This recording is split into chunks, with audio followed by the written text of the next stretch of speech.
(2021년 2월 26일) 하나님은 오늘 우리에게 주시는 말씀은 사도행전 13장 36절에서 43절입니다. 다윗은 당시에 하나님의 뜻을 따라 섬기다가 잠들어 그 조상들과 함께 묻혀 썩임을 당하였으되 하나님께서 살리신 이는 썩임을 당하지 아니하였나니, 그러므로 형제들아, 너희가 알 것은 이 사람을 힘입어 죄의 사함을 너희에게 전하는 이것이며, 또 모세의 율법으로 너희가 의롭다 하심을 얻지 못하던 모든 일에도 이 사람을 힘입어 믿는 자마다 의롭다 하심을 얻는 이것이라. 그런즉 너희는 선지자들을 통하여 말씀하신 것이 너희에게 미칠까 삼가라. 일러스되 보라, 멸시하는 사람들아, 너희는 놀라고 멸망하라.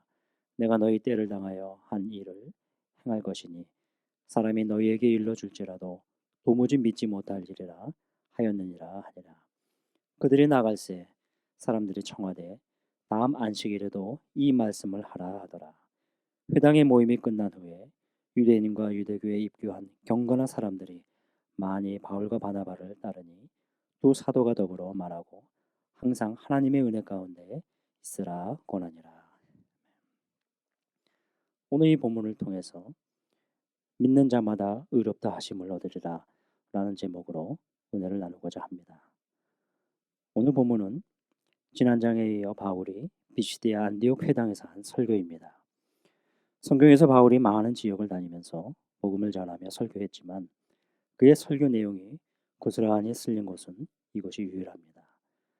많은 바울 서신서들은 편지를 통해 각 지역에 필요한 메시지를 전했습니다. 그런데 오늘 본문이 특이한 점은 그의 설교를 그대로 실은 것입니다. 설교의 장소는 회당이었고 그곳에는 기본적으로 유대인도 있었으나 이미 구원받은 헬라인들도 있었습니다. 바울은 그 대상을 고려하면서 설교할 때 특별히 의롭게 됨에 대해 초점을 맞췄습니다. 의롭게 됨을 얻은 문제를 유대인과 헬라인을 염두에 두면서 다뤄주고 있습니다. 39절에 모세의 율법으로 너희가 의롭다 하심을 얻지 못하던 모든 일에도 이 사람을 힘입어 믿는 자마다 의롭다 하심을 얻는 이것이라. 이 사람을 힘입어라고 한 사람을 강조합니다. 36절에 다윗은 잠들고 썩임을 당하였으나 하나님께서 살리신 이는 썩임을 당하지 않았는데, 형제들아, 너희가 알 것은 이 사람을 힘입어 죄의 사함을 너희에게 전하는 것이다 라고 했습니다. 하나님이 다시 살리시니 바로 예수 그리스도이십니다. 이분은 모세의 율법으로는 의롭다 하심을 얻지 못하던 모든 일에 관여가 됩니다. 그래서 이 사람을 힘입어 믿는 자마다 의롭다 하심을 얻는다고 했습니다. 후에 바울은 이것을 로마 교회를 향해 이렇게 이야기합니다. 그러므로 우리가 믿음으로 의롭다 하심을 얻었은즉, 아주 명확하게 전해줍니다. 율법이 전부였고 율법에 의해서만이 하나님께 이르게 되는 것으로 인이 박힌 유대인들에게 이젠 그 정반대로 헬라인들처럼 율법이 없이도 예수 그리스도만 믿으면 의롭다 함을 얻을 수 있다는 것을 이야기한 것입니다. 바울의 오늘 설교는 복음의 핵심입니다. 그가 전하는 복음의 핵심은 하나님께서 이스라엘 선조들에게 주신 이스라엘의 구원자가 바로 예수 그리스도라는 것입니다. 이스라엘 역사를 통해 예수가 그리스도라는 것을 이스라엘 선지자들과 예언을 통해 증명했습니다. 오늘 본문은 그 복음의 내용을 정의해 줍니다. 사랑하는 성도 여러분, 우리가 늘 듣던 주제입니다. 너무 들어서 식상할 수도 있는 이야기입니다. 그러나 여러분, 이것이 복음의 핵심이고 분명한 우리 신앙의 뿌리입니다. 이 개념이 흐려지고 흐트러질 때 이단의 경계성에 넘어가게 되는 것입니다. 하나님은 오늘 본문을 통해 이 문제를 다시 일깨워 주십니다. 끝으로 바울이 이 복음을 전할 때 사람들이 다음 안식일에도 전해달라 청합니다. 유대인과 심지어 유대교에 입교한 경건한 많은 사람들이 바울과 바나바를 따랐습니다. 이때 두 사도가 더불어 말하고 라는 것을 보니 두 사도는 사람들과 더불어 나누는 것을 중시했던 것 같습니다. 그들과 소통하고 그들과 나누고 그들을 정중히 대했던 것으로 보입니다.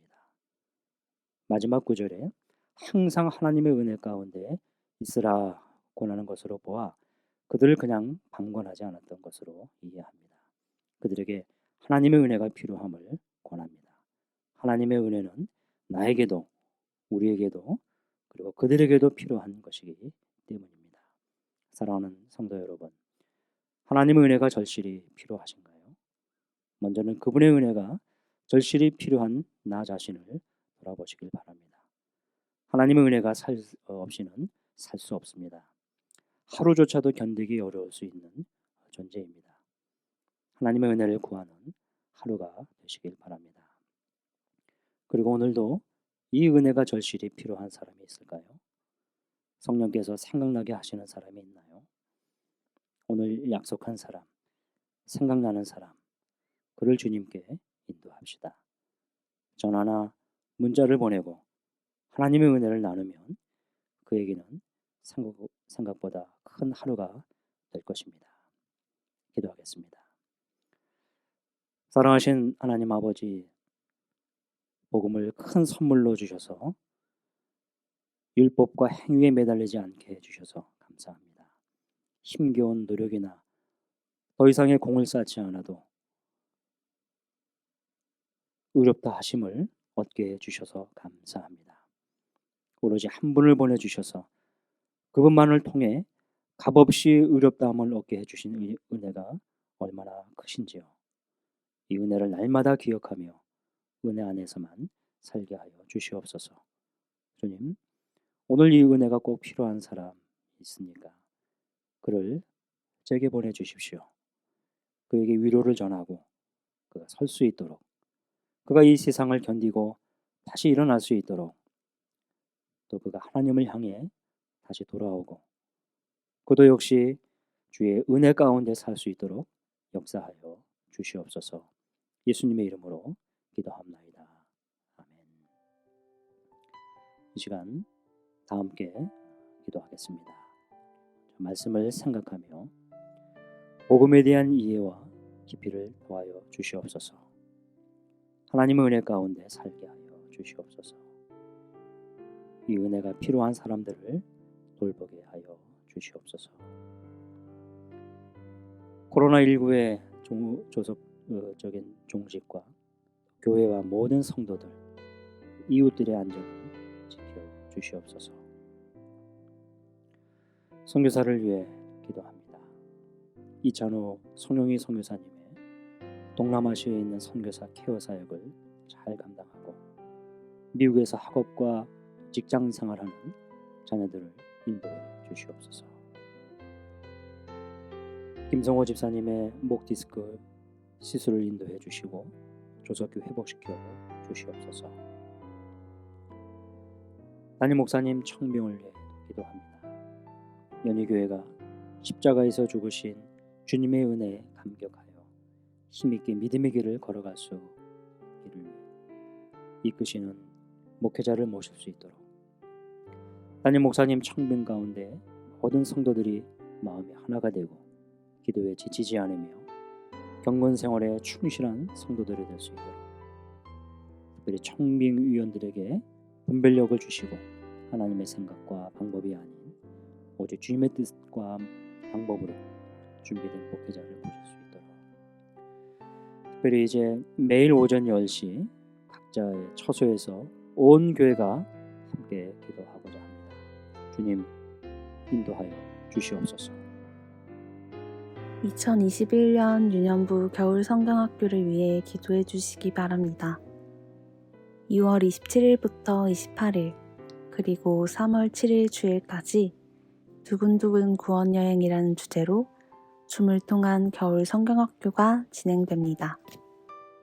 성경학교를 통해 아이들이 하나님과 더욱 가까워지고 예배를 즐거워할 수 있도록 가정에서 온라인으로 진행되는 성경학교인 만큼 각 가정이 기도로 준비할 수 있도록 또한 각 가정마다 겨울 성경학교에 참여할 수 있는 마음과 상황을 열어두시도록 사역자와 교사 모두 말씀의 담대함으로 아이들에게 하나님의 말씀을 선포하고 가르치도록, 하나님의 말씀이 아이들의 마음밭에 뿌려져 구원의 확신, 하나님께서 우리의 아버지 되심을 고백하고 믿음의 여정으로 나아가는 아이들이 될 수 있도록 기도해 주시기 바랍니다.